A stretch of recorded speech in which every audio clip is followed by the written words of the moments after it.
अस्सलाम वालेकुम dear students. Hope so कि आप फाइन होंगे।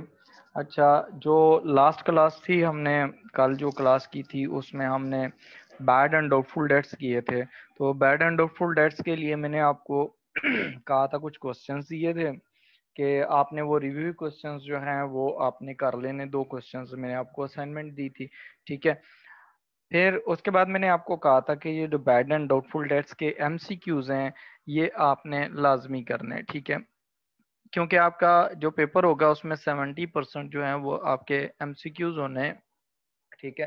तो इसलिए आज हम पहले तो एमसीक्यूज की प्रैक्टिस करेंगे, फिर हम एक नया टॉपिक स्टार्ट करेंगे, ठीक है। अब इसमें देखें जो हमारे पास सबसे पहले जो क्वेश्चन है, first of all look at the question number 1। Question number 1 में अगर आप देखते हैं तो हमारे पास यहाँ पर ना question number 1, question number 1 is look at the requirement first. आपने सबसे पहले ना क्वेश्चन में उसकी रिक्वायरमेंट पढ़नी है। कहता what is the charge for the year ended 30th June 2000 and sorry 1998 for the bad and doubtful dates, ठीक है। अब यहाँ पर जो उसने चीज मांगी है, उसने कहा है कि चार्ज का मतलब ये होता है कि आपने इनकम स्टेटमेंट में कितने बैड एंड डाउटफुल डेट्स को इंक्लूड करना है, ठीक है, एक्सपेंस में ट्रीट करना है। उसने दोनों चीजें यहाँ पर पूछी हुई हैं, बैड एंड डाउटफुल डेट्स हैं। तो अब देखें, आप जब क्वेश्चन रीड करते हैं तो अब हमें जो आइडिया है, हमें पता है कि हम क्या क्या चीजें करते हैं। जो हमारे पास इनकम स्टेटमेंट में ट्रीटमेंट होती है वो हमारे पास होते हैं कि एक तो हमारे पास क्वेश्चन नंबर 1, ठीक है, क्वेश्चन नंबर 1 उसमें देखें, उसमें हम ये करते हैं, एक तो हम बैड डेट्स उसमें ट्रीट करते हैं एक्सपेंसेस में, ठीक है। ये आपसे रिलेटेड है, इनकम स्टेटमेंट में एक्सपेंसेस से रिलेटेड कि हम एक्सपेंसेस में कितनी अमाउंट चार्ज करेंगे। दूसरे नंबर पर इंक्रीज इन प्रोविजन ट्रीट करते हैं, increase in provision for doubtful debts. तो increase in provision for doubtful debts उसको हम शामिल करते हैं, दो चीजें, ठीक है। अब देखें, हमारे पास उसने कहा अगर फिगर पढ़ें तो कहता है the figure shows a calculation of provision for doubtful dates 1 July 1997 and 30th जून 1998, ठीक है। ये साल का स्टार्ट है 1 जुलाई 1997 अकाउंटिंग पीरियड का, और साल का एंड नेक्स्ट ईयर में जो है कैलेंडर ईयर में 30th जून 1998 को हो रहा है। उसने कहा कि आपके ट्रेड रिसीवेबल्स आपके पास एक्स है, वाई है और जी है, तीन दिए गए हैं। साल के स्टार्ट में आपके ट्रेड रिसीवेबल्स उसने कहा है कि आपके पास जो थे वो 750 थे, और एंड पे वो नील हो गए, मतलब नहीं रहे। हो सकता है उनसे पेमेंट रिसीव कर ली हो या वो बैड डेट्स हो गए हो, दोनों चांसेस हैं। उसके बाद सेकंड है वाई। साल के स्टार्ट में वाई ने आपको जो पेमेंट करनी थी, यानी कि आपने उनसे रिसीव करने थे ट्रेड रिसीवेबल 1000, और एट द एंड 2000 इंक्रीज हो गए। और जो ट्रेड रिसीवेबल जी है वो साल के स्टार्ट में हमने उससे कोई अमाउंट नहीं लेनी थी, एंड पे हमने 1500 अमाउंट रिसीव करनी है उससे। ये ट्रेड रिसीवेबल टोटल उसने दे दिए हैं दोनों साइड के। और उसके बाद उसने जनरल प्रोविजन भी दे दी है, ठीक है। टोटल प्रोविजन उसने दे दिया हमें, टोटल प्रोविजन। अब देखें टोटल प्रोविजन में जो हमारे पास ये वाली वैल्यू है 10,700, this is new provision, this is new provision. और जो हमारे पास स्टार्ट पे है दैट इज ओल्ड प्रोविजन। तो इन दोनों का डिफरेंस लेंगे तो हमारे पास कितनी वैल्यू आ जाती है। फर्स्ट ऑफ ऑल तो ये कैलकुलेट करें कि हमारे पास जो प्रोविजन है उसमें इंक्रीज आया है या डिक्रीज आया है। तो हमारे पास वैल्यू है 10,700 की, उसमें से हम माइनस कर लेते हैं ओल्ड प्रोविजन 5,900 की, तो आपके पास 4,800 का इंक्रीज आ गया। तो ये वाला इंक्रीज हम यहाँ पर, एक तो ये भी एक्सपेंस में जाएगा, इंक्रीज इन प्रोविजन 4,800, प्लस उसके बाद उसने कहा है during the period x was ठीक है, एक्स वॉज मेड बैंकरप्ट, ठीक है। जो एक्स है वो बैंकरप्ट हो गया, and the final payment of 50 was received. आपने सिर्फ उससे $50 रिसीव किए हैं। आप स्टार्ट में देखें तो एक्स के साल के स्टार्ट में 750 रिसीव करने थे, आपने उससे सिर्फ कितने रिसीव किए हैं 50, तो रिमेनिंग अमाउंट जो होगी उसने कहा है that would be the bad debt. ठीक है, 750 हमने रिसीव करना था, 50 हमने रिसीव किया, तो रिमेनिंग अमाउंट है हमारे पास 700 की। ठीक है, ये बैड डेट है। तो बैड डेट्स अब हमारे पास टोटल चार्ज जो है, टोटल चार्ज या टोटल एक्सपेंस, वो हमारे पास कितना आ गया, total charge becomes 48,000 plus 4800 plus 700 is equal to 5500। ठीक हो गया। अच्छा, ये आपका पहला क्वेश्चन है। अब इसमें देखें जो ऑप्शन डी है वो करेक्ट ऑप्शन बनती है। ठीक हो गया। उसके बाद अगर आप क्वेश्चन नंबर 2 देखें तो उसकी रिक्वायरमेंट पहले देखें। उसने कहा what will be the effect of this adjustment on the year and balance sheet. ठीक है, उसने कहा कि आपके पास जो एडजस्टमेंट होगी उसका क्या इम्पैक्ट होगा फाइनेंशियल स्टेटमेंट्स पे। एक तो उसने कहा नेट प्रॉफिट पे क्या इम्पैक्ट होगा, नेट, दूसरा उसने कहा नेट रिसीवेबल्स। ठीक है, जो नेट रिसीवेबल्स होते हैं वो एट द एंड जो न्यू प्रोविजन माइनस करने के बाद जो वैल्यू आती है that is called net receivables. ठीक है, अब हमारे पास उसने डाटा जो दिया हुआ है ना, उसने देखें, उसने 4 ऑप्शंस दिए हैं a b c and d. कहीं पे प्रॉफिट को वो इंक्रीज कर रहा है, डिक्रीज कर रहा है, एक तो अमाउंट दे दी है, दूसरी तरफ भी अमाउंट है। ठीक है, उसने कहा है कि आपके पास a company increases its provision for doubtful debt bad debts by 1600 from 3000। इसका मतलब है कि आपकी जो प्रोविजंस थी ना वो कितनी थी, 3000 थी। 3000 में उसने 1600 और ऐड किया, तो टोटल आपकी जो प्रोविजन बन गई है वो कितनी प्रोविजन बन गई है, 4600 की। This is the new provision, this is new provision. ठीक है, आपने स्टेटमेंट गौर से पढ़नी है। इंक्रीज है कितने का, 1600 का। ओल्ड प्रोविजन कितनी थी, 300 फ्रॉम, उसने लिखा है कि आपने यहां से इसमें ये वाली अमाउंट ऐड कर दी है, टोटल आपकी न्यू प्रोविजन आ गई। अब जो न्यू प्रोविजन होती है ये क्या होती है, इट इज डिडक्टेड फ्रॉम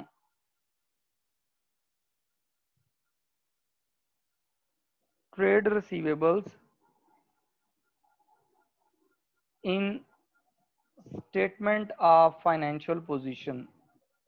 ये हमने ट्रीटमेंट पढ़ी थी कि ये क्या होगी, जो जितने भी ट्रेड रिसीवेबल्स होंगे उनमें से न्यू प्रोविजन 4600 की माइनस हो जाएगी। ठीक है, तो जब माइनस होगी तो डेफिनेटली आपके जो नेट ट्रेड रिसीवेबल्स हैं वो डिक्रीज हो जाएंगे। ठीक है, और आपके पास ये जो चेंज आ रही है ये उसने कहा प्रोविजन इंक्रीज हो रही है, तो जब प्रोविजन इंक्रीज होगी तो इंक्रीज इन प्रोविजन को हम कहते हैं वो आपका एक्सपेंस।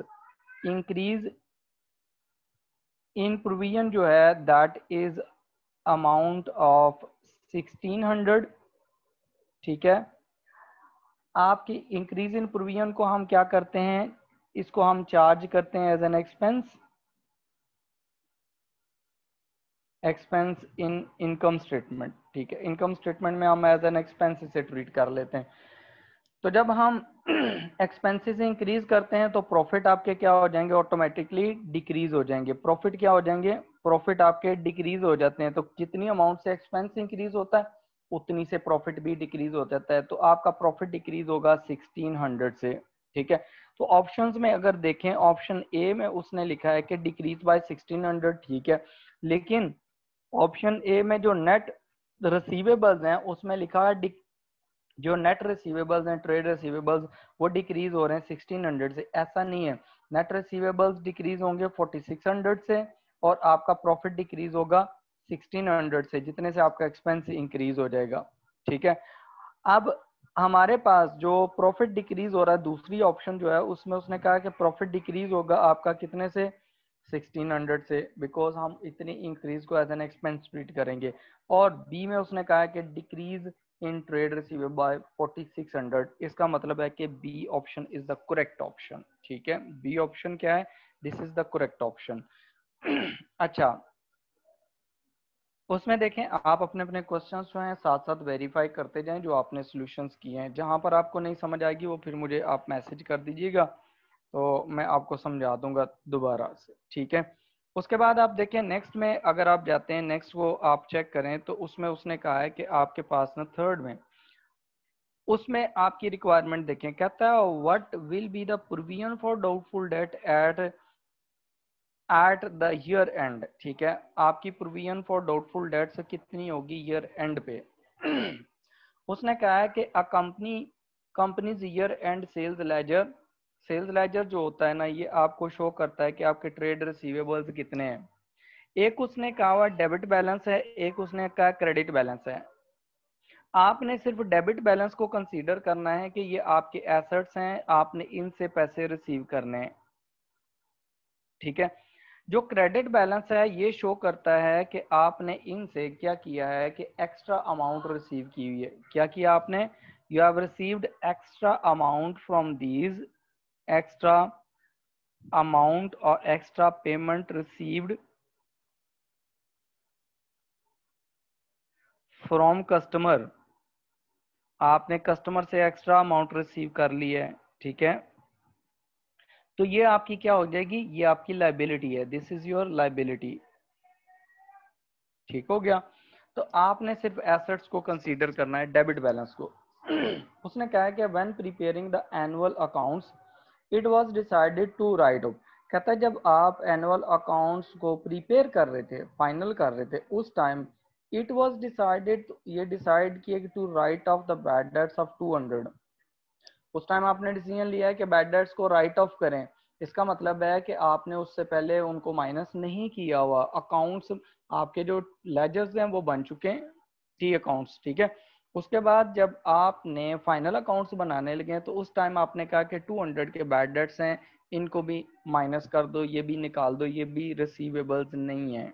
ठीक है, and to maintain the provision for doubtful debts at the rate of 2.5%। तो आपने क्या किया है, आपने प्रोविजन रखनी है कितनी, 2.5% पे।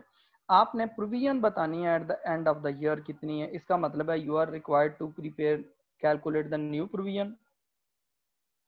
ठीक है, न्यू प्रोविजन जब कैलकुलेट करते हैं, कल मैंने बताया था कि आपके पास आपके पास ट्रेड रिसीवेबल्स का बैलेंस गिवन होता है। ठीक है, ट्रेड रिसीवेबल्स में से आपने बैड डेट्स माइनस कर देने। कौन से बैड डेट्स माइनस करने हैं, जो अभी माइनस नहीं हुए। Bad debts to be adjusted, ये आपने माइनस कर देने। तो अभी तक ये वाले जो बैड डेट हैं 200 के, ये माइनस नहीं हुए, इसलिए आप इसे माइनस करेंगे।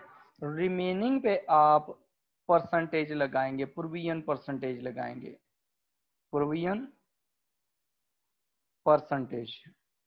ठीक है, अब देखें आपके पास जो ट्रेड रिसीवेबल्स हमारे पास हैं वो हैं 14,240 डेबिट बैलेंस है, और उसमें से बैड डेट्स हमने माइनस करने। बैड डेट्स इसलिए माइनस कर रहे हैं कि ये सारे के सारे हमारे बैड डेट्स हो गए, they are not any more your receivables. ठीक है, और इसको आपने मल्टीप्लाई कर दें 2.5% से। ठीक है, तो आपके पास जो प्रोविजन निकलेगी वो कैलकुलेट करें जरा कितनी आती है। ठीक है, ये आपकी कैलकुलेशन होगी इसके लिए। ठीक है, प्रोविजन फॉर डाउटफुल डेट्स के लिए। अच्छा, उसके बाद क्वेश्चन नंबर 4 देखें। क्वेश्चन नंबर 4 में आपको वो कहता है कि रिक्वायरमेंट कहता है कि what is the net amount charge to the income statement for the bad and means plus doubtful debts, दोनों के लिए आपने बतानी है। ठीक है, अब देखें क्वेश्चन नंबर 4 पे अगर आप जाते हैं तो क्वेश्चन नंबर 4 में अब इसकी कैलकुलेशंस में देखें कि हम इसको समझें।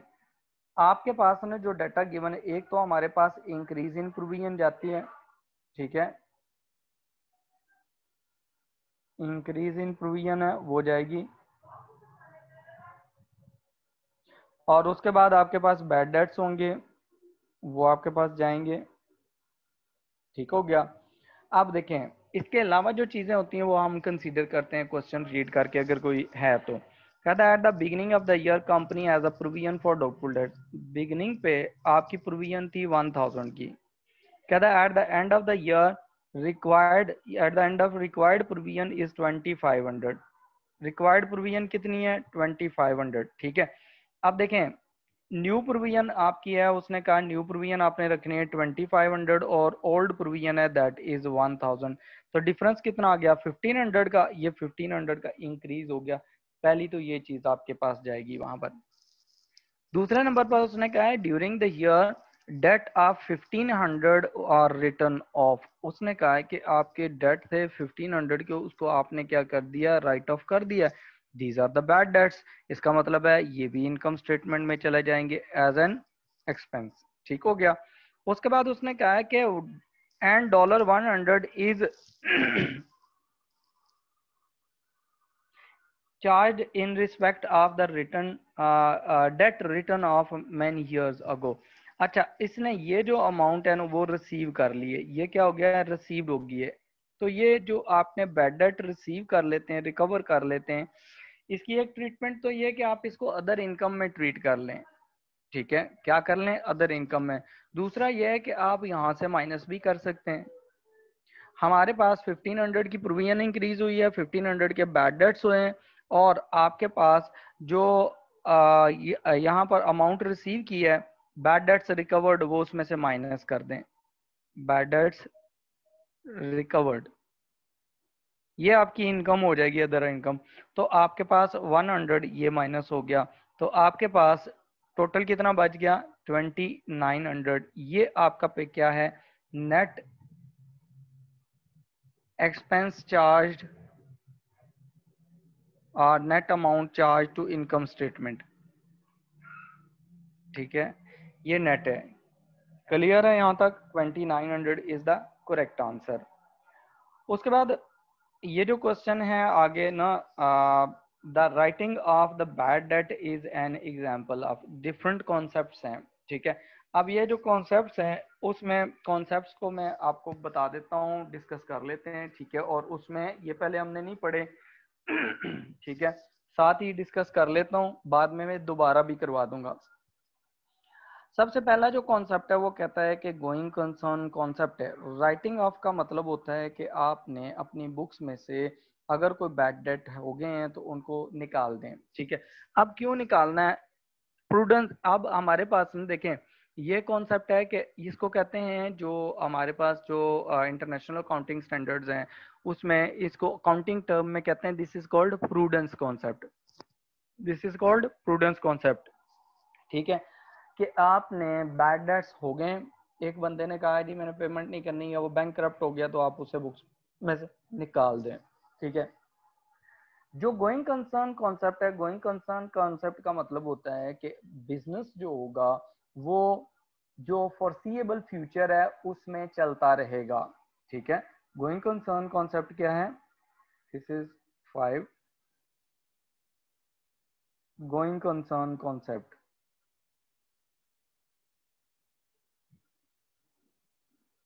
ये कॉन्सेप्ट है जो कहता है कि बिजनेस जो है वो फोर्सिबल फ्यूचर में चलता रहेगा।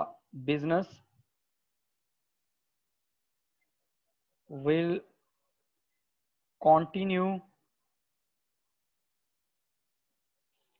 इन फोर्सिएबल फ्यूचर।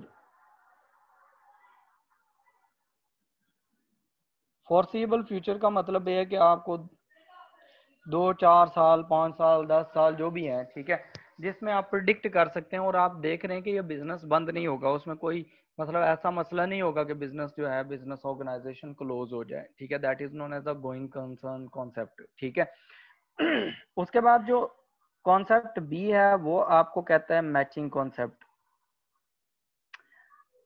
जो मैचिंग कॉन्सेप्ट होता है, ये क्या कॉन्सेप्ट है, इसमें भी देखें। जो हम इनकम स्टेटमेंट प्रिपेयर करते हैं उसमें जो हम मेन कॉन्सेप्ट लगा रहे होते हैं मैचिंग कॉन्सेप्ट। ठीक है, उसमें हम कहते हैं कि expenses of one period must be matched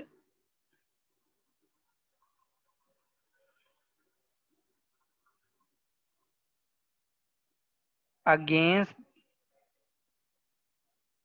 the income of the same period। ठीक है।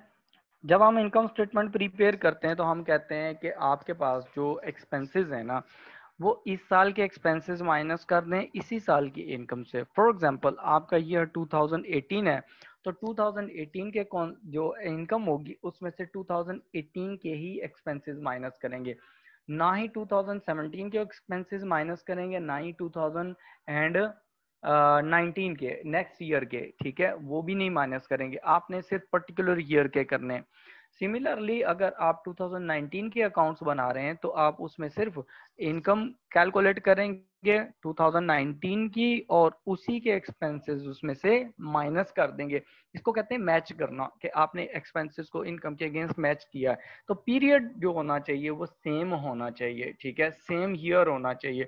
ऐसा नहीं हो सकता तो कि 2020 में आप अपने इनकम रिकॉर्ड कर रहे हैं 2008 जो है 19 की, फॉर एग्जांपल आप इनकम स्टेटमेंट बना रहे हैं उसकी इनकम लिखते हैं और 2018 की जाके आप एक्सपेंसेस उसमें से माइनस करें, ऐसे नहीं होगा, आप एक्सपेंसेस भी उसी साल के माइनस करेंगे, ठीक है। ये दूसरा कॉन्सेप्ट है। फिर आता है थर्ड वन वाला प्रूडेंस।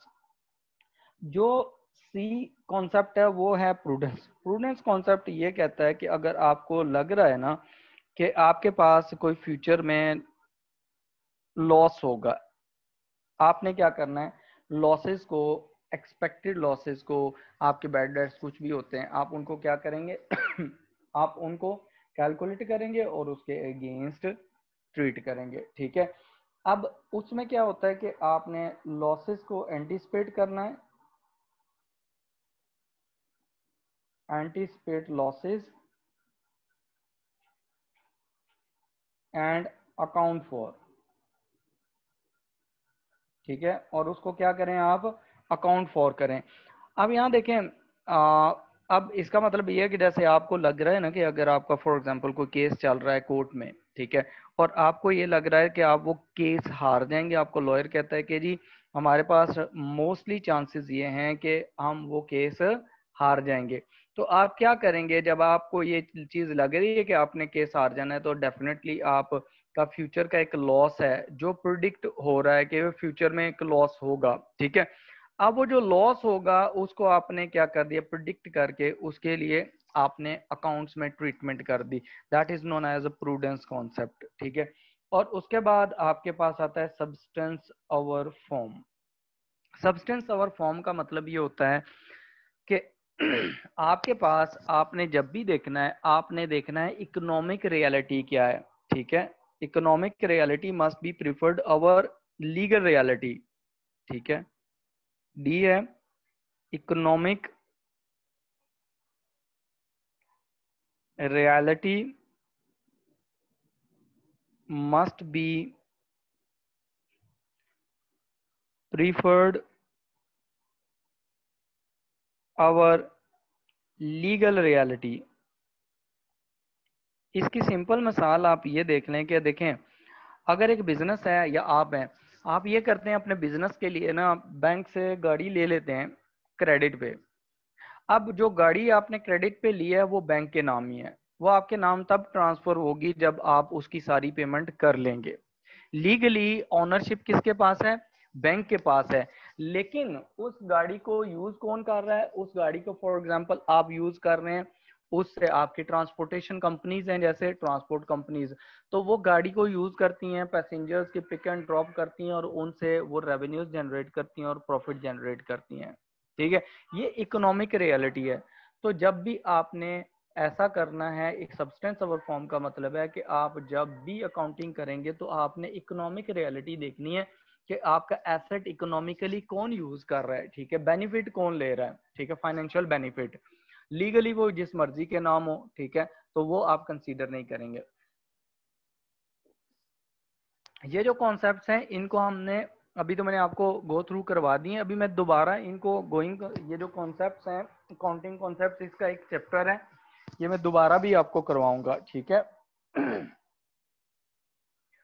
उसमें देखें, नेक्स्ट जो हमारे पास है वो कौन सा क्वेश्चन है, उसमें नेक्स्ट क्वेश्चन रीड करें जरा, वो क्या है क्वेश्चन है। अब उसमें देखें, उसने कहा है कि हमारे पास रिक्वायरमेंट, कहता है what is the percentage of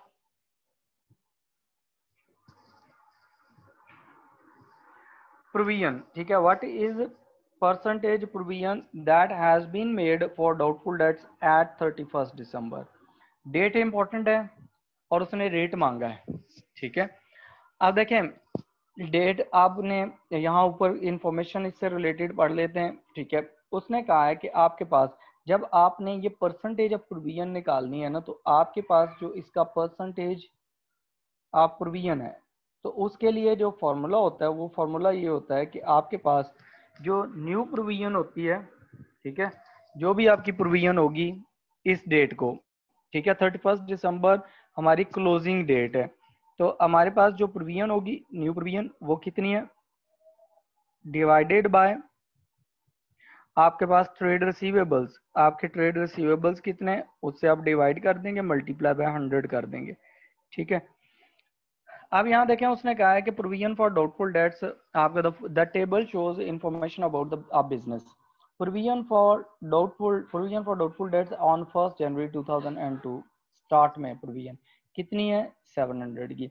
उसने कहा ट्रेड रिसीवेबल्स एट 31 दिसंबर 2000, ठीक है। अब आपके रिसीवेबल्स उसने बताया 31 दिसंबर 2002 को, साल के एंड पे। उसके बाद उसने कहा है कि आफ्टर राइटिंग ऑफ $3.30, आपने उसमें से क्या किया है, ये जो रिसीवेबल्स 15,000 गिवन है उसमें से $30 जो बैड डेट्स हैं वो माइनस कर दिए हैं, ठीक है। उसके बाद आपने क्या किया है, उसके बाद आपने ये किया है कि कहता है कि आपके पास, कहता है charge to income statement for the bad and doubtful debts for the year. उसने कहा है कि आपने बैड एंड डाउटफुल डेट्स के लिए जो इनकम स्टेटमेंट में जो वैल्यू शामिल की है ना, including the bad dates return of 30, वो आपकी है कितनी 200। देखें जो हम इनकम स्टेटमेंट में चार्ज करते हैं ना, उसमें हमने आगे भी पढ़ा है कि प्रोविजन भी होती है, उसने कहा बैड डेट्स हैं प्लस डाउटफुल डेट्स दोनों हैं, ठीक है, ये दोनों चीजें शामिल हैं। अब जो इनकम स्टेटमेंट में चार्ज होता है वो होता है इंक्रीज, वो क्या होता है इंक्रीज इन प्रोविजन।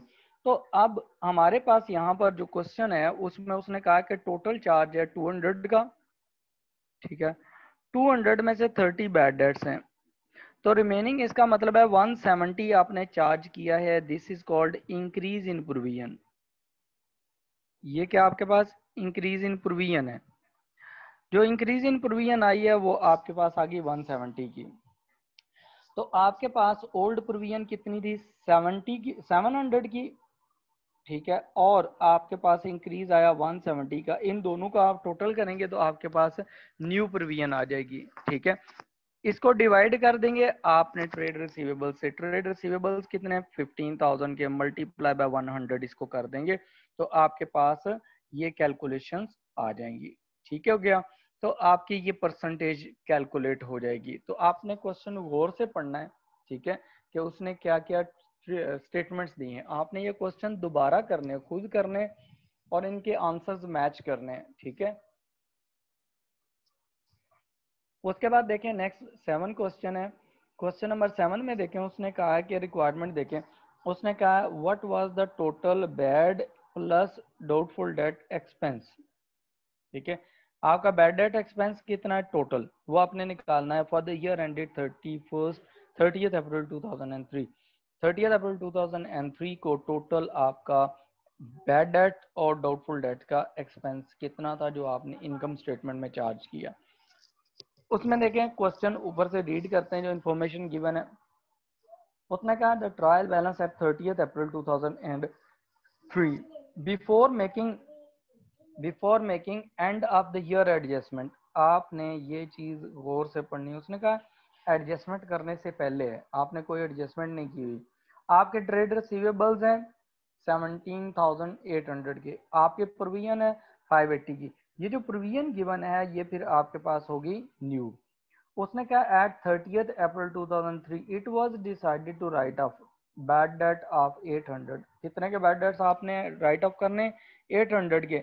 इसका मतलब है कि जो आपके नेट रिसीवेबल्स 17,800 है उसमें से ये आपके बैड डेट्स माइनस हो जाएंगे, तो रिमेनिंग आपके ट्रेड रिसीवेबल्स रह जाएंगे जिन पे आपने प्रोविजन कैलकुलेट करनी है। अगर लिखा होता है ना कि बैड डेट्स ऑलरेडी डिडक्ट हो चुके थे, bad debts already return of, तो फिर हम 800 उसमें से माइनस ना करते। ठीक है, ये जो वैल्यू है एडजस्टमेंट से पहले 17,800, इसमें से हमने 800 के जो बैड डेट्स हैं जो डिसाइड हुए कि ये बैड डेट्स हो गए उनको भी माइनस कर देना है कि because they are not any more receivables. ठीक है, एंड प्लस उसने कहा to make a provision for doubtful debts, आपने क्या करना है, प्रोविजन फॉर डाउटफुल डेट्स करनी है of 2% of the trade receivables, और ट्रेड रिसीवेबल की प्रोविजन आपने कितनी करनी है, 2%। अब देखें जो क्वेश्चन नंबर 7 है उसमें सबसे पहले तो आपके पास बैड डेट्स आ गए कि आपके बैड डेट्स कितने, बैड डेट्स आपको क्वेश्चन में दे दिए उसने उसने कहा वो आ गए आपके 800, वो एज इट इज लिख लें। फिर आपने इंक्रीज इन प्रोविजन देख लेना है कि आपकी इंक्रीज इन प्रोविजन हुई है कोई कि नहीं हुई। अगर डिक्रीज हो गया तो वो नेगेटिव, वो आप अदर इनकम में ट्रीट कर लेंगे। उसके बाद उसने कहा है कि ड्यूरिंग द ईयर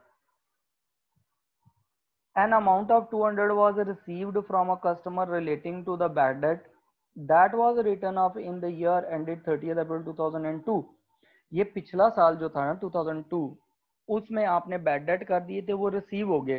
तो जो आपके पास बैड डेट्स रिकवर्ड होते हैं उनको आप क्या करते हैं, यहाँ पर बैड डेट्स रिकवर्ड को माइनस कर लेते हैं, ये आपके पास अदर इनकम हो जाती है। बैड डेट्स रिकवर्ड कितने, 200 के, ये आपने क्या कर देने, माइनस कर देने। आपके पास इंक्रीज इन प्रोविजन चेक कर लेते हैं। देखें न्यू प्रोविजन कितनी है, उसमें देखें आपके 17,800 के रिसीवेबल थे जिसमें से 800 बैड डेट हो गए, रिमेनिंग 17,000 के रिसीवेबल रह गए, उनमें से आपके 2% डाउटफुल हैं, उनमें से क्या है 2% डाउटफुल है, ये आपकी न्यू प्रोविजन आ जाएगी। माइनस इसमें से ओल्ड प्रोविजन देखें, old provision is given in the question, वो कितनी है 580 की, तो वो यहाँ पर आप वैल्यू लिख लेंगे और आपके पास यहाँ पर वैल्यू आ जाएगी नेट के, आपने ये उसने रिक्वायर किया है कि आप कितना बैड एंड डाउटफुल डेट्स के लिए इनकम स्टेटमेंट में एज एन एक्सपेंस चार्ज करेंगे। ठीक है, ये आपने क्वेश्चन करना है। अब बाकी जो क्वेश्चन है दोबारा इसको समझ के कर लेंगे, जहां प्रॉब्लम हुई वो मुझसे पूछ सकते हैं। क्वेश्चन नंबर 8 देखें, उसमें कहा है उसने कि what is the entry in the income statement for the provision for doubtful dates. ठीक है, आप इनकम स्टेटमेंट में प्रोविजन फॉर डाउटफुल डेट्स के लिए एंट्री करते हैं या तो इंक्रीज के लिए या आप करते हैं डिक्रीज के लिए, डिक्रीज इन प्रोविजन और इंक्रीज इन प्रोविजन। आप देखें तो यहाँ पर क्या होता है, कहता है एट द बिगिनिंग, स्टार्ट पे है ऑफ द ईयर आप business as a provision for doubtful debts, opening balance कितना है प्रोविजन का 2600 का। कहता है at the end of the year 5% is to be 5% is to be, और ठीक है उसने कहा at the end of the year provision is to be 5% of trade receivable, provision end पे कितनी होनी है 5% ऑफ ट्रेड रिसीवेबल। उसने कहा the balance on the trade receivable, trade receivable पे जो बैलेंस है आपका कंट्रोल अकाउंट पे eight the end of the year वो है आपका 69,200 का। कहता है before writing of the bad debts of 480 के आप बैड डेट्स उसमें से माइनस नहीं किए। The business operates a separate bad debts account, आपने जब प्रोविजन निकालनी है तो आपने क्या करना है, न्यू और ओल्ड का डिफरेंस ले लेना है। इंक्रीज इन प्रोविजन देखना आपने कि आपकी प्रोविजन इंक्रीज हो रही है या डिक्रीज हो रही है। ठीक है, वो आप देखेंगे। You will calculate the new provision, ठीक है, और उसमें से आपने ओल्ड प्रोविजन माइनस कर लेनी है, माइनस ओल्ड प्रोविजन। ठीक है, old provision is given in the question, old provision कितनी 2600। ठीक है, न्यू प्रोविजन आपने कैलकुलेट करनी है, न्यू प्रोविजन आपने जो ऐड करनी है ना वो देखें आपकी कितनी है, न्यू प्रोविजन आपके पास कितनी है वो देखें। उसमें आपके ट्रेड रिसीवेबल्स गिवन है 69,200 के, इसमें से बैड डेट्स आपने माइनस कर देने क्योंकि इसमें अभी बैड डेट्स माइनस नहीं हुए। बैड डेट्स कितने आपके 480, ये माइनस करेंगे और रिमेनिंग को आप मल्टीप्लाई कर देंगे 5% से। तो आपके पास वैल्यू आ जाएगी न्यू प्रोविजन की और डिफरेंस आप निकाल लेंगे, ये आपके पास इंक्रीज या डिक्रीज आ जाएगा, इंक्रीज और डिक्रीज इन प्रोविजन। ठीक है, इज दैट क्लियर? उसके बाद देखें, अब अगर तो इंक्रीज होता है ना, इंक्रीज को आप कैसे ट्रीट करते हैं इनकम स्टेटमेंट में, और डिक्रीज को, इंक्रीज जो होता है वो आपका एक्सपेंस होता है, एक्सपेंसेस में चार्ज होता है, और डिक्रीज जो होता है ये आपकी अदर इनकम होती है। ये क्या होती है? Other income. और जो एक्सपेंसेस होते हैं उनके हमेशा कौन से बैलेंस होते हैं? Debit balance. ठीक है, अगर तो इंक्रीज है तो डेबिट बैलेंस होगा, अगर अदर इनकम है तो वो आपका क्रेडिट बैलेंस होगा, क्योंकि इनकम का कौन सा बैलेंस होता है? Credit balance. ये हमने स्टार्ट में पढ़ा था, ये आपने कैलकुलेट कर लेना है। ठीक है, जहां पर समझ ना आई वो मुझे बता देना आपने। उसके बाद आपके क्वेश्चन नंबर 9 देखें, उसमें देखें कहता है at the end of the financial year and the end of the financial period business has the following table balances. ठीक है, बैलेंसेस दिए हुए हैं। उसने कहा है कि what should the business do if it wish to maintain the provision for doubtful debt 5% of trade receivable. कहता है कि वो प्रोविजन जो डाउटफुल डेट्स की है वो मेंटेन कर रहा है, 5% करना चाहता है रिसीवेबल्स का, तो वो क्या करेगा? एग्जिस्टिंग प्रोविजन को डिक्रीज कर दे, 58 से इंक्रीज कर दे, या 71 से इंक्रीज डिक्रीज कर दे। तो इसमें भी आप क्या करेंगे? इसमें भी आपने कैलकुलेशंस करनी है प्रोविजन की। ठीक है, इंक्रीज और डिक्रीज की। ये क्वेश्चन नंबर ऊपर वाला 8 था, ये क्वेश्चन नंबर 9 है। इसमें देखें आपके पास उसने कहा at the end of the financial period the business has the following balances, trade receivable balances total आपके पास हैं 10,620, और bad debts not yet return of, अभी इसमें से माइनस नहीं हुए ट्रेड रिसीवेबल में से, इसको माइनस करना है। Provision for the doubtful debts brought forward, ये आपकी ओल्ड प्रोविजन है।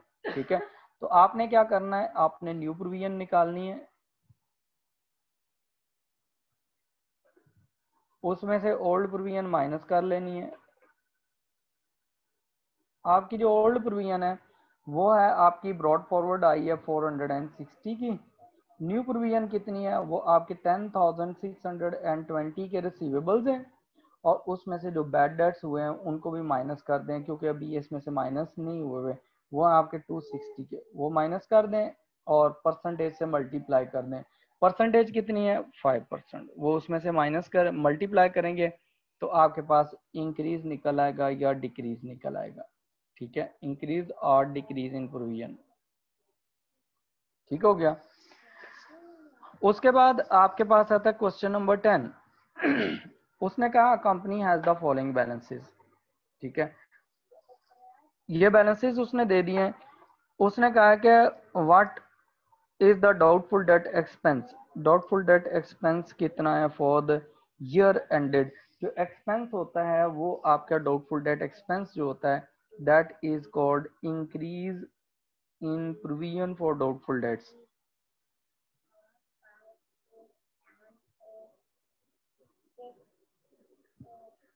ठीक है, increase in provision for doubtful dates, ये आपने करना है।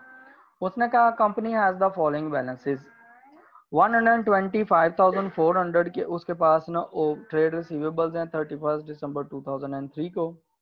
Provision for doubtful debts at 1 जनवरी 2003, 1 जनवरी 2003 को प्रोविजन फॉर डाउटफुल डेट्स कितनी है?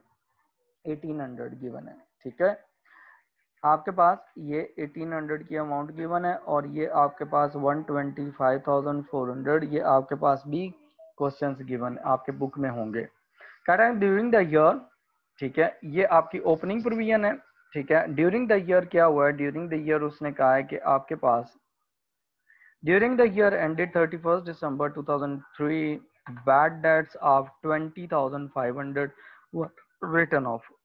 ये bad debts during the year write off हो चुके हैं, इनके बारे में ये नहीं लिखा हुआ कि ये आपने राइट ऑफ करने हैं, इस टू बी रिटर्न ऑफ नहीं है। एंड पे डिसीजन नहीं हुआ कि इसमें से राइट ऑफ करने, it means they you have already deducted these bad debts from the above balances. उसने कहा है ड्यूरिंग द ईयर डिडक्ट हो चुके हैं। The company provides 5% of the trade receivable eight the and. ठीक है, अब कंपनी ने क्या करना है, 5% एट द एंड प्रोवाइड करना है, तो आपकी न्यू प्रोविजन आ जाएगी और उसमें से आपने माइनस कर लेनी है ओल्ड प्रोविजन। तो आपके पास जो इंक्रीज आएगा वो एज एन एक्सपेंस आएगा, इंक्रीज इन प्रोविजन। ठीक है, ओल्ड प्रोविजन जो है वो आपके पास कितनी है, वो आपके पास क्वेश्चन में गिवन है, दैट इज 1800। न्यू प्रोविजन इस केस में 125,400, इसमें से बैड डेट्स माइनस नहीं करेंगे because it is clearly written that during the year you have return of these balances from trade receivable. तो आपने इसी का परसेंटेज ले लेनी है, वो परसेंटेज कितनी है, 5%, वो आप कंसीडर करेंगे और आप उसमें से इंक्रीज डिक्रीज कैलकुलेट कर लेंगे। ठीक है, क्लियर है यहाँ तक। उसके बाद आपके पास जो नेक्स्ट क्वेश्चन है उसमें देखें उसने क्या कहा है, कहता है कि you are required to calculate how much should be debited to the income statement for the year ended 31 March 2004।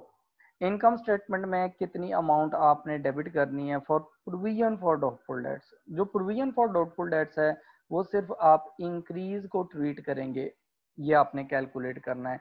ये आपने क्या करना है, इंक्रीज इन प्रोविजन कैलकुलेट करनी है फ्रॉम द गिवन डेटा।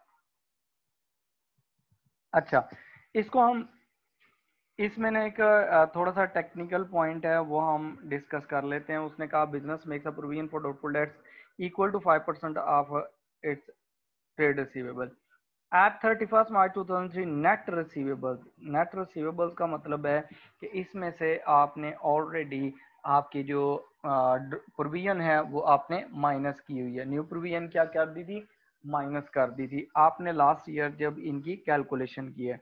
तो आपकी ये कैलकुलेशन कैसे हुई होगी कि आपके पास जो ट्रेड रिसीवेबल्स का बैलेंस था 2003 में, उसमें से आपने क्या किया था, आपने न्यू प्रोविजन माइनस कर दी थी।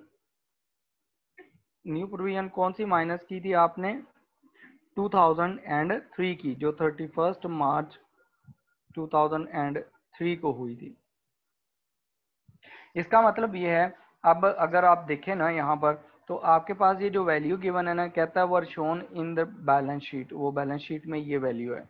इसका मतलब ये है आपकी अगर प्रोविजन 5% है, आपके ट्रेड रिसीवेबल 100% हुए, उसमें से आपने 5% माइनस कर दिए, तो बाकी जो वैल्यू बची है वो आपके पास 95% वैल्यू बची है। तो ये वाला जो वैल्यू आपके पास, ये वाली वैल्यू है 17,100, दिस इज इक्वल टू 95%। ठीक है, ये कितने परसेंट है, 95%, क्योंकि उसने नेट का वर्ड यूज किया है। उसमें इसका मतलब ये होता है कि आपने लास्ट ईयर जब न्यू प्रोविजन निकाली वो भी इसमें से माइनस कर ली। उसके बाद उसने कहा कि एट 31 मार्च 2004, अब साल का एंड आ गया, कहता the balance on the sales ledger control account was 19,000। कितना बैलेंस था, 19,000। कहता है in the year ended 31 March 2004 bad debts of 800 had been written off. इसका मतलब है 19,000 में से आपने बैड डेट्स पहले ही माइनस कर लिए हैं। अब यहाँ पर इंक्रीज डिक्रीज कैसे निकालेंगे, एक तो आपने न्यू प्रोविजन निकालनी है और एक आपने ओल्ड प्रोविजन निकालनी है।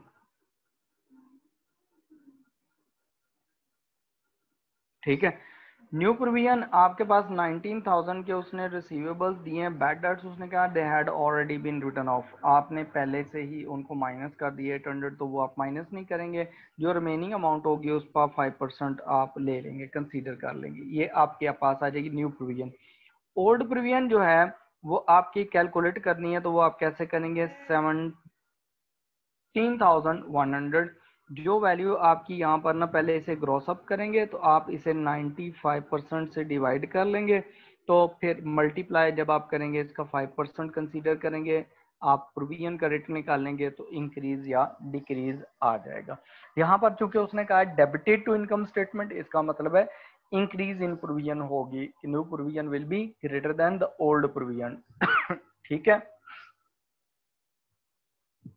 क्लियर है यहाँ तक? ठीक है, उसके बाद जो क्वेश्चन नंबर 12 है, look at the question number 12। उसने कहा है कि what was the total of the current assets on 2nd October 2005? 2 अक्टूबर को आपके करंट एसेट्स कितने, उनकी वैल्यू क्या थी? ठीक है, टोटल। तो आपने करंट एसेट्स देखने, करंट एसेट्स आपके कितने,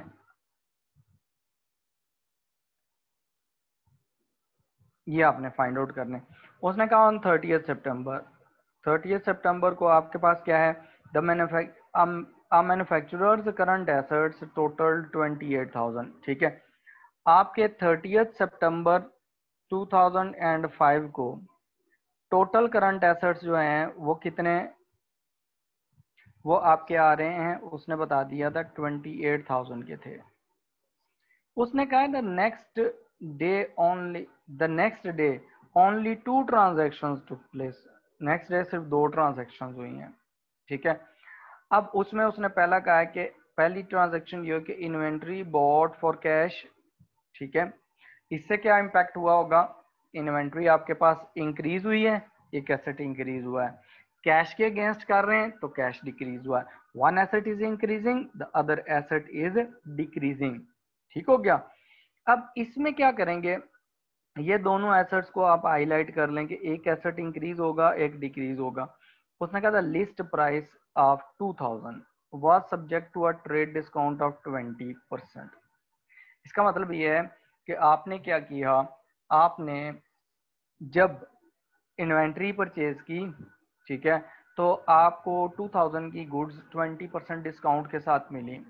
इसका मतलब ये है कि आपकी जो इन्वेंट्री इंक्रीज हुई है वो कितनी वैल्यू की हुई है, देखें ये प्लस हो रही है आपकी इन्वेंट्री, 2000 उसकी वैल्यू है, 20% उसमें से डिस्काउंट है। कितने परसेंट डिस्काउंट है, 20%। इसका मतलब है कि आपने उसकी पेमेंट की है सिर्फ 80%। 80% 2000 का कितना हो जाएगा, 1600। ये आपकी इन्वेंट्री इंक्रीज होगी। उसके बाद उसने कहा and a cash discount of 500 payment was made immediately. तो हुआ ये कि आपने क्या किया, पेमेंट भी फौरन ही कर दी। ठीक है, और पेमेंट जब आप फौरन की तो उन्होंने कहा जी 5% हम आपको और डिस्काउंट देते हैं। इसका मतलब है कि जब आपके पास से कैश डिक्रीज हुआ तो कैश कितना डिक्रीज हुआ, आपने पेमेंट करनी थी 16%, उस 1600 ये पेमेंट आपने करनी थी, उसमें से आपने 5% डिस्काउंट ले लिया तो बाकी आपके पास 95% आपने कैश पे कर दी। ठीक है, तो आपके ये 95% आ जाएगा। उसके बाद उसने कहा है कि आपके पास आप bad debt 400 was written of.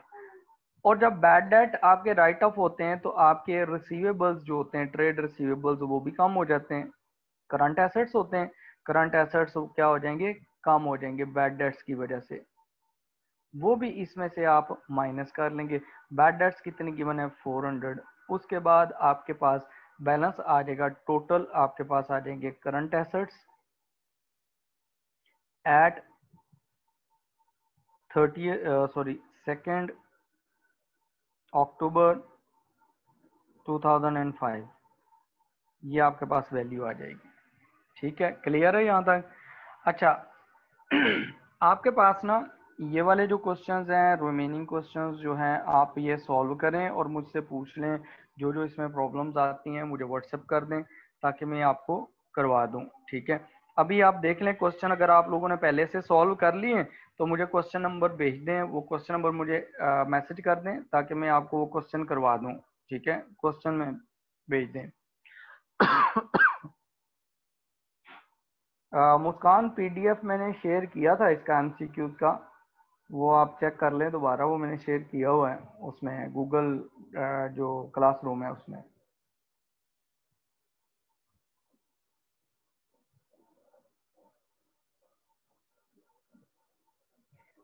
जो किसी क्वेश्चन में आपको प्रॉब्लम आ रही है वो भी पूछ लें, फिर हम जो है एक टॉपिक और स्टार्ट करते हैं। छोटा सा टॉपिक है, उसको हम लेके चलते हैं ताकि आपका वो भी क्लियर हो जाए।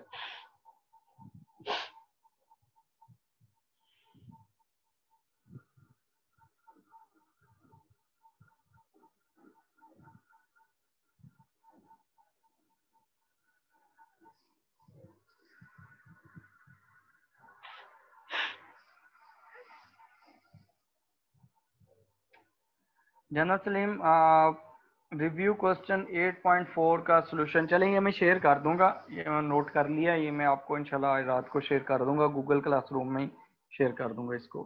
ठीक है, ये जो अभी बैड डेट्स वाला चैप्टर है, एमसीक्यूज कर रहे हैं, आपको इसी तरह के एमसीक्यूज पेपर में भी आएंगे, आप इससे रिलेटेड जो क्वेश्चन है वो पूछ लें।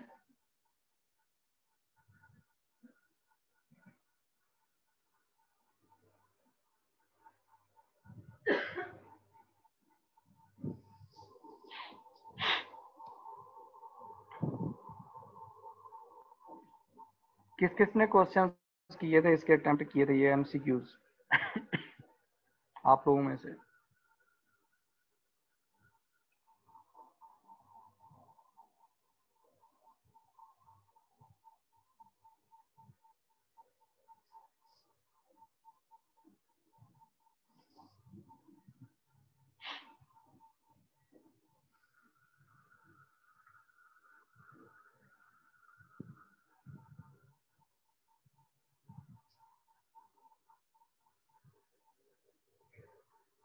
आई थिंक सो आपका कोई क्वेश्चन नहीं है, आप लोग क्वेश्चन ही पूछ रहे हैं, तो मैं आगे प्रोसीड करता हूँ, फिर नेक्स्ट पे चलता हूँ टॉपिक पे।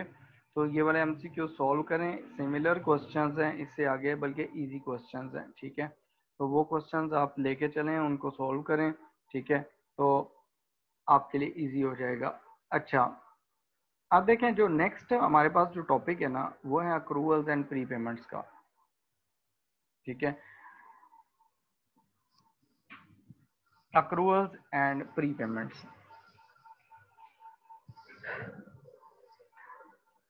अब दो टर्म्स हैं इसमें आपके, अक्रूवल्स एंड प्री पेमेंट। जो एक्सपेंसेस होते हैं हमारे पास, ठीक है, और दूसरे नंबर पर हमारे पास इनकम होती है। जब हम एक्सपेंसेस पे करते हैं तो हमारे पास जो एक्सपेंसेस पे हो रहे होते हैं ना, समटाइम्स ऐसा होता है कि साल का एंड होता है तो हम एडवांस में अगले साल की भी पेमेंट कर लेते हैं। फॉर एग्जाम्पल, आप रेंटेड बिल्डिंग में रह रहे हैं, ठीक है, तो आप कहते हैं कि यार बार बार क्या रेंट देना है, अगले 6 महीने का रेंट भी इसी साल दे दो। ठीक है, अगले 6 महीने का रेंट भी अभी दे दें। तो अगर आप अगले साल का भी रेंट दे रहे हैं, that is known as prepaid expense. तो आपका एक्सपेंस क्या होगा, that is known as prepaid expense. ठीक है, आपने क्या किया, expense for the following period और द कमिंग पीरियड।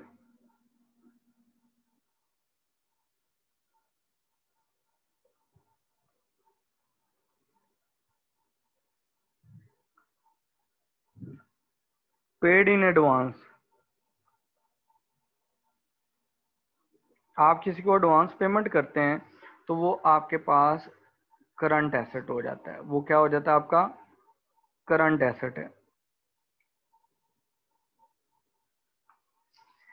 इसी तरह आप समटाइम्स ऐसा होता है कि आपके पास पैसे नहीं है, तो आप कहते हैं यार इस साल के एक्सपेंस में अभी डिले कर दो, कैश फ्लोज प्रॉब्लम चल रही है, कैश फ्लोज नहीं है, तो हम अगले साल इसको पेमेंट कर देंगे। ठीक है, we will pay that in the following year. तो उसको हम कहते हैं कि that is accrued expense, that is called accrued expense. Accrued expense means the expense of this period or accounting period is yet to be paid।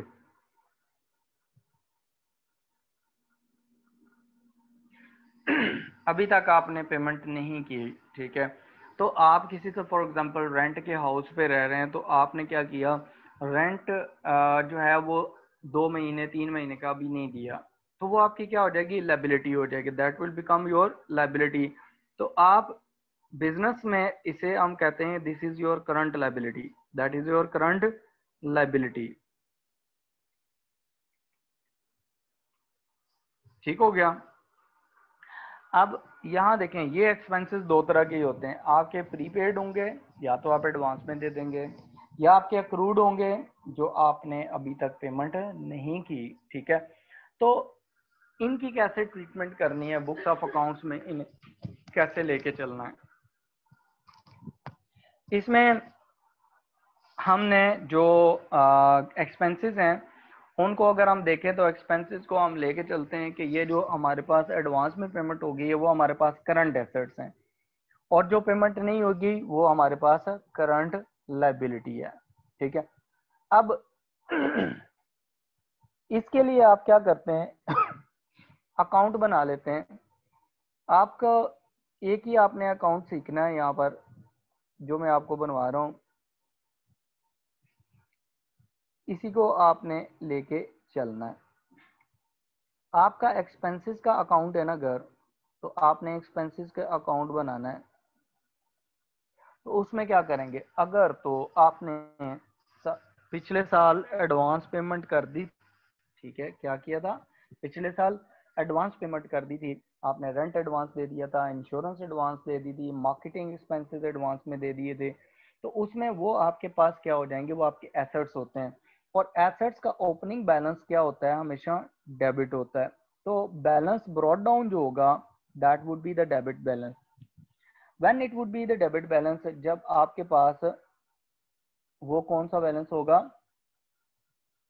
Prepaid expense at the start, वो debit side पे आएगा। ठीक है, अगर आपने last year को balance पे किया था, पेमेंट नहीं की थी, तो वो आपकी लायबिलिटी है। इस साल के स्टार्ट में तो लायबिलिटी थी, तो लायबिलिटी का जो ओपनिंग बैलेंस होता है वो हमेशा क्रेडिट होता है। तो बैलेंस ब्रॉट डाउन क्या होगा, क्रेडिट। ये कब क्रेडिट होगा, जब आपके पास ये अक्रूड एक्सपेंस होगा, when it would be accrued expense. ठीक है, at the start of the period. यहां तक क्लियर है। फिर आपने क्या करना है, इसके बाद आपने ये देखना है कि आपने क्लोजिंग बैलेंसेस जो होते हैं वो इसके अपोजिट होते हैं। क्लोजिंग बैलेंसेस क्या होते हैं, इसके अपोजिट चल रहे होते हैं। आपका जो क्लोजिंग बैलेंस होगा वो आपका, अगर आपने नेक्स्ट ईयर के लिए एडवांस पेमेंट कर दी है, that is your asset, that is your asset. और एसेट का बैलेंस अगर आप इस साइड पे आ जाएगा, क्लोजिंग का balance carried down credit side पे टी अकाउंट में। ये कौन सी पेमेंट है, ये आपका प्रीपेड एक्सपेंस है फॉर द फॉलोइंग पीरियड। आपने अगले पीरियड के लिए एडवांस पेमेंट कर दी है। ठीक हो गया। इसी तरह आपके पास अक्रूड एक्सपेंसेस भी हो सकते हैं eight the end of the year. तो आपका अगर balance brought down accrued expenses का क्रेडिट साइड पे है, तो डेबिट साइड पे आपके पास क्या होगा, इसका बैलेंस होगा अक्रूड एक्सपेंस का closing balance, balance carry down. ठीक है, ये एक्सपेंस कौन सा होगा, ये आपके पास accrued expense at the end of the year होंगे। ये आपको क्वेश्चन में गिवन होंगे जब आपको इसका अकाउंट दिया जाएगा प्रिपेयर करने के लिए। ठीक हो गया। अब यहाँ पर देखिए नेक्स्ट आपने क्या करना है, फिर आपको क्वेश्चन में गिवन होती है कि आपने एक्सपेंस की जो पेमेंट है वो करनी है। तो जब आप एक्सपेंस पे करते हैं तो जर्नल एंट्री क्या करते हैं, जब आपने एक्सपेंसेस पे करने हैं, journal entry for expenses paid, आपने एक्सपेंसेस पे किए, और journal entry during the year जो आपने एक्सपेंसेस पे कर दिए हैं उनके लिए आपकी जो जर्नल एंट्री होगी वो क्या होगी, डेबिट आपका एक्सपेंस होगा। कोई भी एक्सपेंस हो सकता है, उसका आपने नेम लिखना है, क्योंकि एक्सपेंस जब भी इंकर होता है हम उसको क्या करते हैं, डेबिट करते हैं। और क्रेडिट में आप क्या करेंगे, आप चेक से पेमेंट कर रहे हैं, आप कैश से पेमेंट कर रहे हैं, जैसे भी पेमेंट कर रहे हैं उसको क्रेडिट कर देंगे। हम चूंकि एक्सपेंस का अकाउंट बना रहे हैं तो एक्सपेंसेस अकाउंट क्या हो रहे हैं, डेबिट। इसका मतलब है कि जो भी हम पेमेंट करेंगे वो हम एक्सपेंसेस अकाउंट पे डेबिट साइड पे लिखेंगे, expenses paid during the year. आपने ड्यूरिंग द पीरियड जो भी एक्सपेंसेस पे किए हैं वो आप यहाँ लिख लेंगे। ठीक हो गया। अब आपने क्या करना है, ये अकाउंट क्लोज कर देना है। फॉर एग्जांपल देखें, आपका एक एक्सपेंस था, आपने एडवांस में पे किया था लास्ट ईयर। ठीक है, फॉर एग्जांपल वो था, आपने एडवांस पे किया हुआ था $1000। ड्यूरिंग द ईयर आपने 10,000 और पे कर दिया, और ये जो 10,000 की पेमेंट हुई है इसमें 2,000 फॉलोइंग ईयर का है। 2,000 किसके लिए? नेक्स्ट ईयर के लिए। इसका मतलब है वो आपका एसेट है, क्लोजिंग एसेट। लाइबिलिटी कोई नहीं है, और ना ओपनिंग है ना क्लोजिंग है, ठीक है। तो आप उसको खाली छोड़ देंगे। अब आप इस अकाउंट को क्लोज करेंगे। देखें, टी अकाउंट जैसे हम बनाते हैं उनको क्लोज करते हैं, तो कैसे क्लोज करते हैं? उसके लिए क्या तरीका होता है कि हम जो साइड बड़ी होती है उसका टोटल कर लेते हैं। यहाँ पर साइड कौन सी बड़ी है? डेबिट साइड इज ग्रेटर 11,000 से, उसमें से इसको माइनस कर देंगे जो एक पेमेंट हमारे पास क्रेडिट साइड पे है। तो रिमेनिंग जो बैलेंस बचेगा उस बैलेंस को हम कहते हैं कि that is the expense for the year. तो ठीक है, 9,000। ये क्या है? ये आपका एक्सपेंस फॉर द ईयर होगा, और ये आपके पास जाएगा इनकम स्टेटमेंट में। ये कहाँ जाएगा? इनकम स्टेटमेंट में। आपने पेमेंट पिछले साल जो की थी एडवांस, इस साल के लिए 1,000, इस साल 10,000 दे दी, लेकिन जो इस साल की पेमेंट आपने एडवांस दी है उसमें 2,000 अगले साल का है। तो टोटल इस साल का एक्सपेंस जो आपका बचा है, बैलेंसिंग फिगर, वो बचा है कितना? 9,000। This is expense for the year, ठीक है। इस साल का एक्सपेंस कितना है? 9,000। तो 9,000 को आप क्या करेंगे? इनकम स्टेटमेंट में एज एन एक्सपेंस लिखेंगे, ठीक है। 9,000 क्या करेंगे? इनकम स्टेटमेंट में एज एन एक्सपेंस लिखेंगे।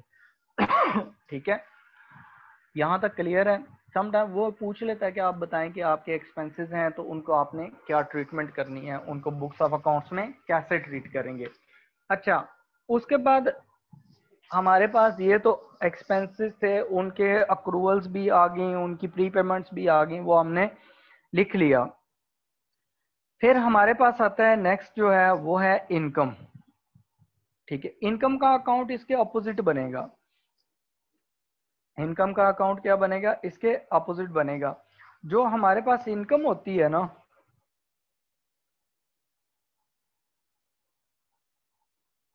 इनकम, इनकम भी हमारे पास दो टाइप्स की हो सकती है। वो हमारे पास प्रीपेड इनकम हो सकती है,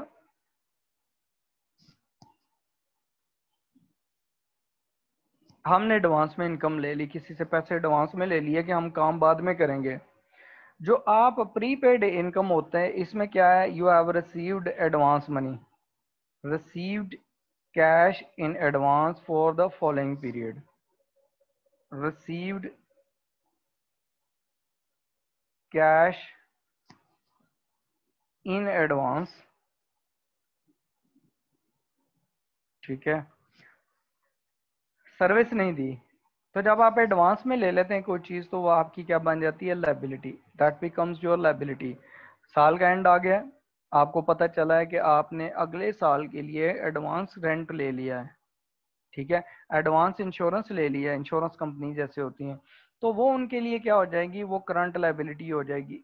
उसके अगेंस्ट सर्विसेज जो होंगी वो अगले साल के मिड में दी जाएंगी, अगले साल के दौरान प्रोवाइड कर दी जाएंगी। ये है प्रीपेड इनकम। फिर हमारे पास आता है अक्रूड इनकम। अक्रूड जो इनकम होती है वो ये शो करती है कि आपने अभी तक अमाउंट रिसीव नहीं की। Income has not yet received, आपने सर्विसेज दे दी, इनकम नहीं ली। फॉर एग्जांपल, आप कहीं पर जॉब करते हैं, आपने सर्विसेज दे दी हैं, वो कहते हैं इस महीने सैलरी नहीं है, अगले महीने ले लें। तो वो जो ऑर्गेनाइजेशन हो, आपकी जो इनकम है वो आपका क्या बन जाता है?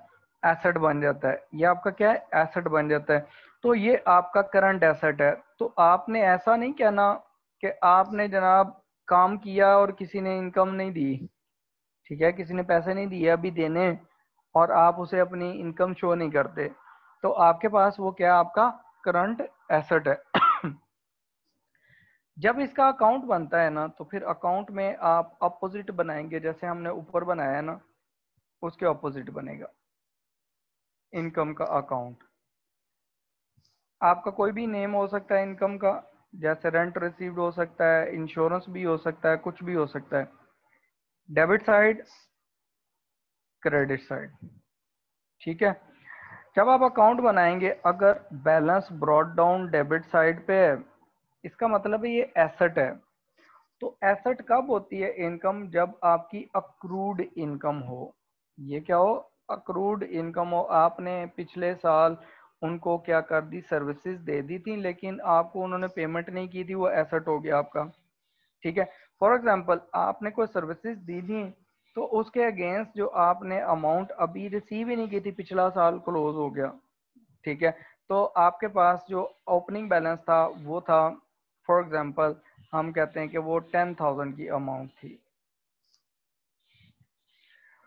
अच्छा, आपके पास ना अगर इनकम है ना, इनकम में उसने ये बता दिया कि इनकम जो है वो आपने क्या कर लिया, लास्ट ईयर एडवांस में ले ली थी, तो वो आपकी क्या होगी, लायबिलिटी।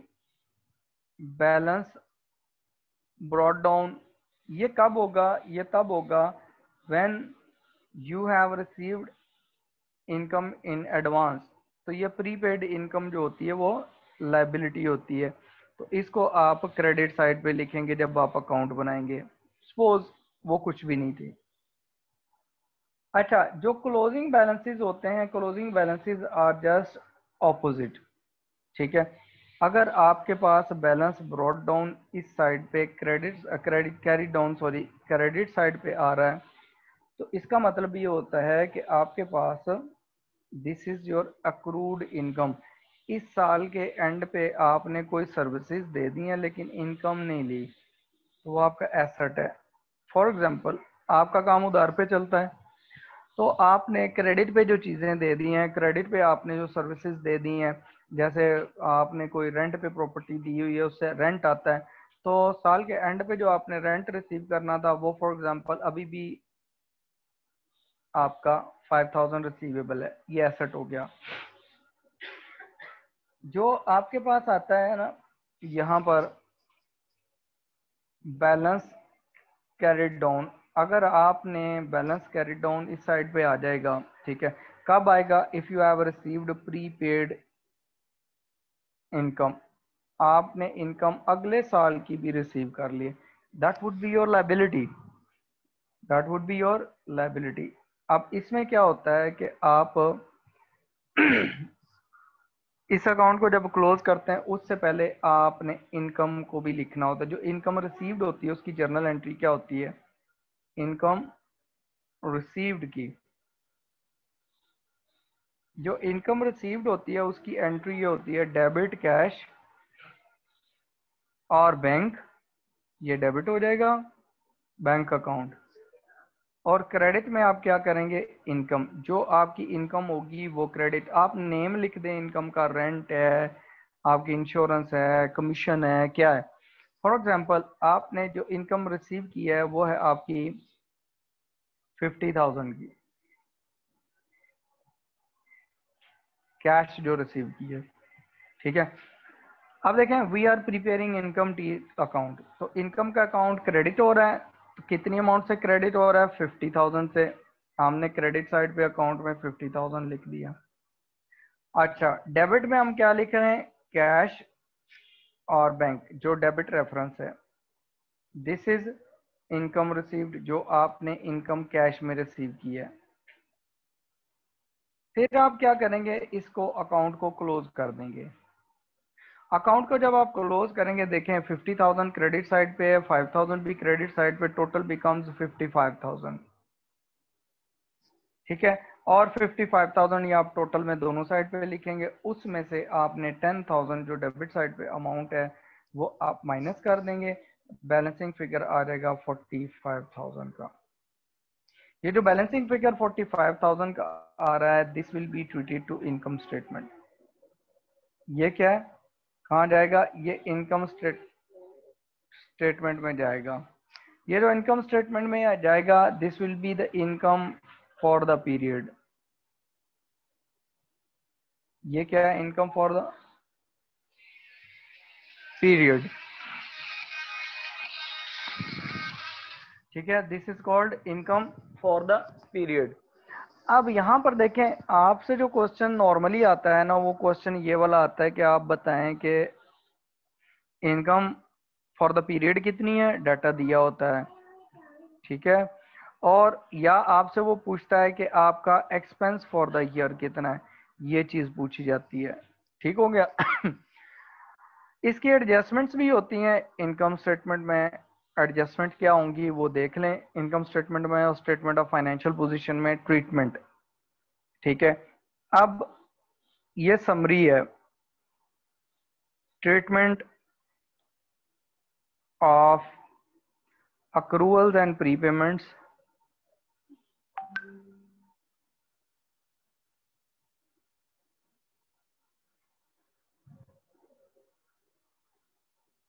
ठीक है, इन फाइनेंशियल स्टेटमेंट्स, इनको एक्सट्रैक्ट भी कहा जाता है, ठीक है, फाइनेंशियल स्टेटमेंट्स। फाइनेंशियल स्टेटमेंट में आपकी कौन कौन सी स्टेटमेंट आ जाती है, इनकम स्टेटमेंट आ जाती है और आपके पास स्टेटमेंट ऑफ फाइनेंशियल पोजीशन आ जाती है।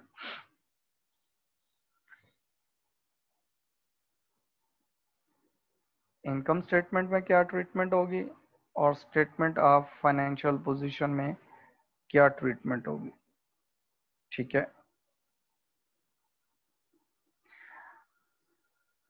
अब उसमें देखें, सबसे पहले हम एक्सपेंसेस को ट्रीट कर लेते हैं। एक्सपेंसेस में हमारे पास there are two types of expenses, prepaid expense and accrued expense.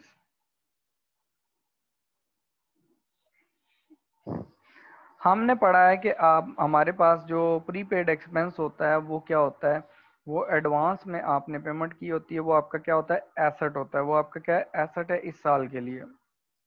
जब हम इनकम स्टेटमेंट में उसकी ट्रीटमेंट देखते हैं तो इनकम स्टेटमेंट में क्या करते हैं, इनकम स्टेटमेंट में हम इसके लिए ट्रीटमेंट जब करते हैं तो क्योंकि ये हमारे पास एक्सपेंस इस साल का नहीं है, हमारा एक कॉन्सेप्ट होता है अक्रूवल कॉन्सेप्ट। अक्रूवल कॉन्सेप्ट और मैचिंग कॉन्सेप्ट दो कॉन्सेप्ट्स होते हैं। जो अक्रूवल कॉन्सेप्ट होता है, अक्रूवल कॉन्सेप्ट वो ये बताता है, अक्रूवल कॉन्सेप्ट ये बताता है कि रिकॉर्ड ऑल ट्रांजैक्शंस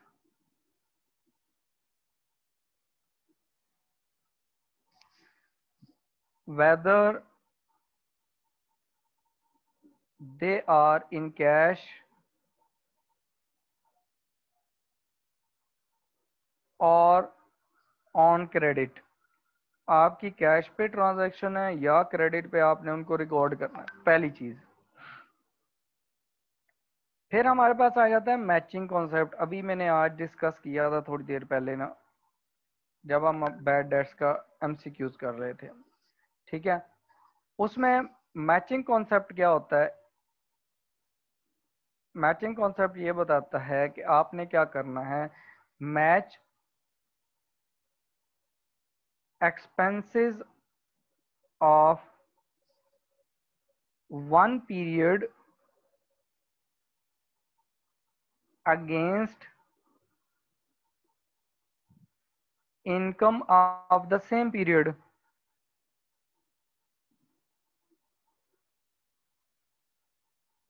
इसका मतलब यह है कि आपने अगले साल का कोई एक्सपेंस नहीं लिखना, ना ही पिछले साल का एक्सपेंस लिखना है, अगले साल की कोई इनकम नहीं लिखनी करंट इनकम स्टेटमेंट में, और ना ही पिछले साल की कोई इनकम आपने लिखनी है, ठीक है।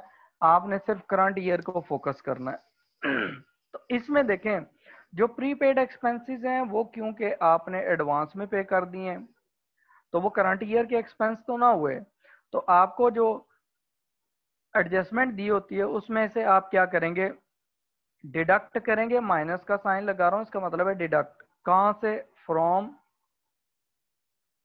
रेलिवेंट एक्सपेंस, ठीक है, इन इनकम स्टेटमेंट। इनकम स्टेटमेंट में रेलिवेंट एक्सपेंसेस में से उसको माइनस कर दें। एक्सपेंसेस कहाँ लिखे होते हैं? इनकम स्टेटमेंट में। और आप क्या करेंगे उसमें से उसको माइनस कर देंगे। क्यों माइनस कर रहे हैं? क्योंकि आपने एक्सपेंस एडवांस दे दिया, वो अगले साल का, that expense is not related to this year. ठीक है, इसलिए आप उसको यहाँ पर नहीं लिखेंगे, माइनस कर देंगे। और स्टेटमेंट ऑफ फाइनेंशियल पोजीशन में क्या होता है कि वो आपका एज अ करंट एसेट चला जाता है। वो क्या आ जाता है? As a current asset. जहां अपने करंट एसेट्स पहले लिखते रहे, वहां प्रीपेड एक्सपेंसेस भी एडवांस में जो पे किए होते हैं वो आप लिख लेंगे। ठीक है, उसके बाद अक्रूड एक्सपेंसेस हैं। अक्रूड एक्सपेंसेस का मतलब होता है कि इस साल के एक्सपेंस हैं लेकिन पेमेंट नहीं हुई। वो आपको बताता है कि हमारे पास फॉर एग्जांपल 10,000 के एक्सपेंसेस हैं जो पे नहीं हुए हैं इस साल के। ठीक है, तो आप क्या करेंगे? ऐड करेंगे, प्लस का साइन लगा रहा हूं, ऐड टू रेलिवेंट एक्सपेंस। तो जो आपका रेलिवेंट एक्सपेंस होगा उसमें आपने ऐड कर देने। फॉर एग्जांपल आपकी इंश्योरेंस थी, पे करनी थी इस साल की, आपने पे नहीं किया, आपके पास कैश फ्लोज नहीं थे, कैश नहीं था, आपने कहा नेक्स्ट ईयर में पे करेंगे। Eight the end of the period आप क्या करेंगे? जितनी वो पेमेंट रही थी उसको इनकम स्टेटमेंट में जाके इंश्योरेंस की जो वैल्यू गिवन होगी उसमें एड अप कर देंगे, और जो आपके पास स्टेटमेंट ऑफ फाइनेंशियल पोजीशन में उसे as a current liability show कर देंगे कि हमने विद इन नेक्स्ट ईयर इसको पे करना है इंश्योरेंस को, या कोई और एक्सपेंस भी हो सकता है, यूटिलिटी बिल्स भी हो सकते हैं। उसके बाद आपके पास जो थर्ड है उसने कहा है सेकंड वन है इनकम। जो इनकम है वो हमारे पास दो तरह की है, प्रीपेड इनकम है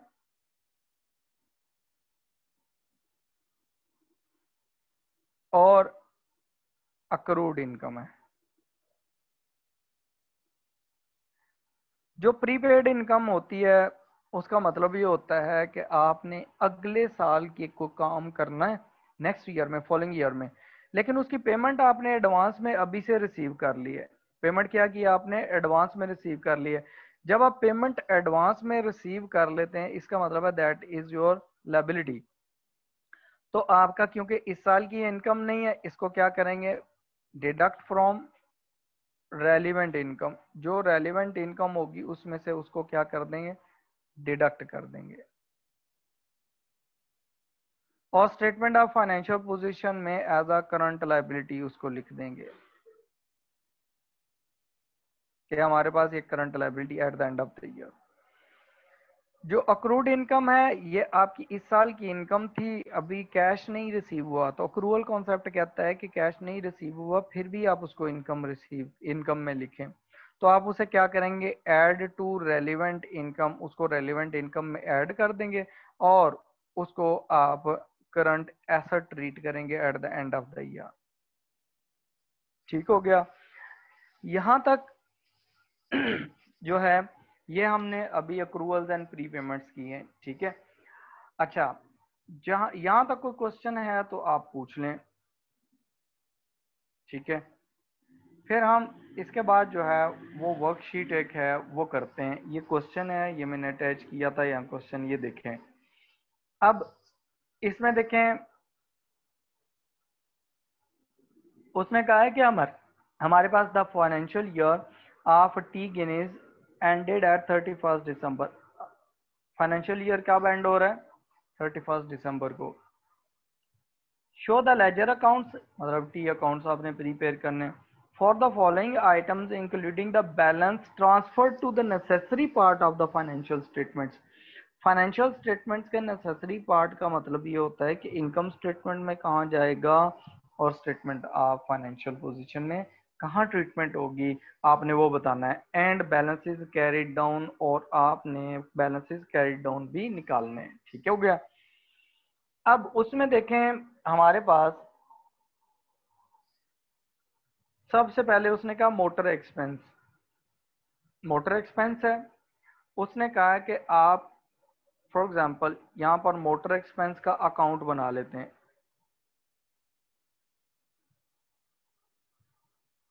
डेबिट साइड, क्रेडिट साइड।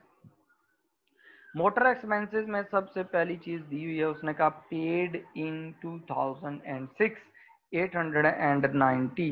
कितनी पेमेंट की है? 890 की।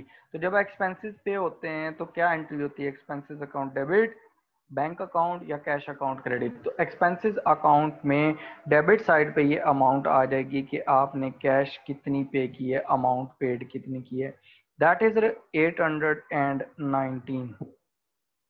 उसके बाद उसने कहा ओइंग। ओइंग का मतलब है कि आप ये पेबल है, पेमेंट नहीं हुई। तो एक्सपेंस है, एक्सपेंस पेबल कब है? एट 31 दिसंबर 2006, 2006 की क्लोजिंग डेट को। तो हमारे पास जो क्लोजिंग बैलेंस है, अगर हमारे पास आ जाता है लायबिलिटी, तो हमारे पास वो balance carried down debit side पे आएगा अकाउंट में, टी अकाउंट में। ये हमारे पास आता है 94 का। अब हम क्या करेंगे, इसके अलावा डाटा नहीं गिवन, हम इसको क्लोज कर लेंगे। आप क्लोज करेंगे तो हमारे पास देखें डेबिट साइड कितने से हमारी डेबिट साइड हो रही है। आपकी एक अमाउंट है 819 की और दूसरी सेकंड अमाउंट है 94 की। तो टोटल ये हमारे पास कितना आता है 900 एंड आपके पास ये आ जाएगा 13। ठीक है, कैलकुलेशन करें जरा इसकी, कितनी कैलकुलेशन आती है।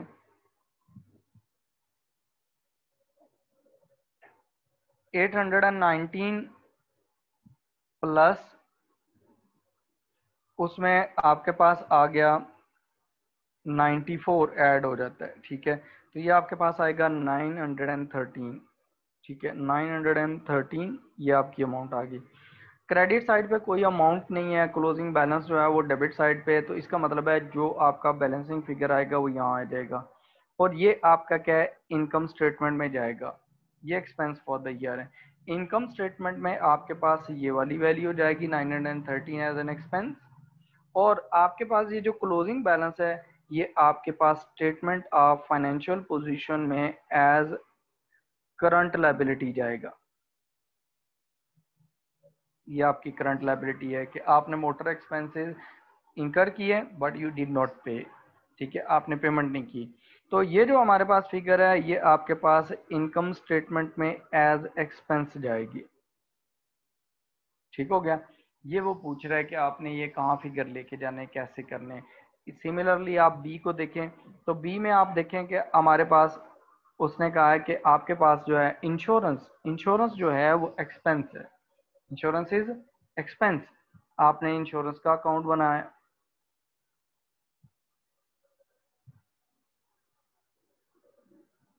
Debit side, credit side.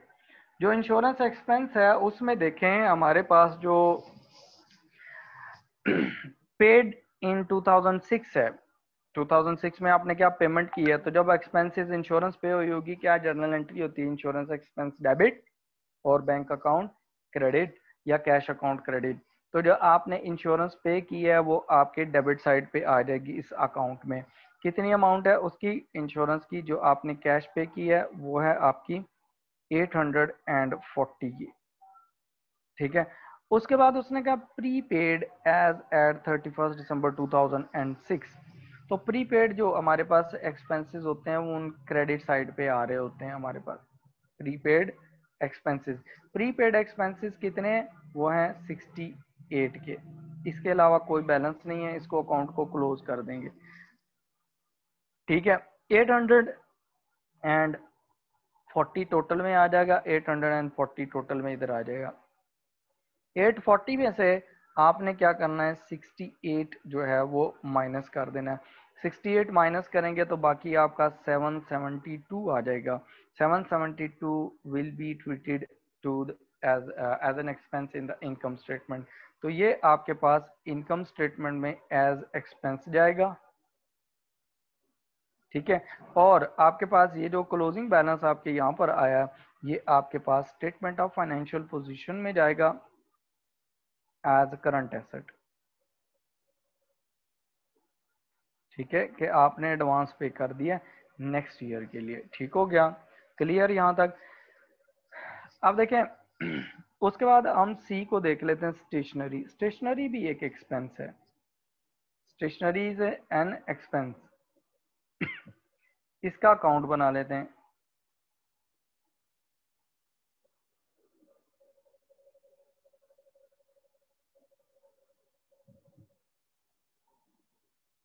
Stationery expense जो है उसमें देखें, सबसे पहले उसने कहा पेड ड्यूरिंग द ईयर 2006।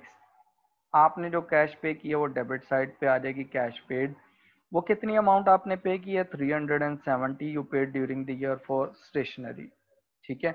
अब उसमें नेक्स्ट देखें, उसने कहा है कि आपके पास ओइंग एट 31 दिसंबर 2005, पिछले साल 31 दिसंबर जो लास्ट अकाउंटिंग ईयर था, 31 दिसंबर को आपने ये स्टेशनरी के पैसे नहीं पे किए थे। It means that is your liability, that was your liability eight the end of the last year.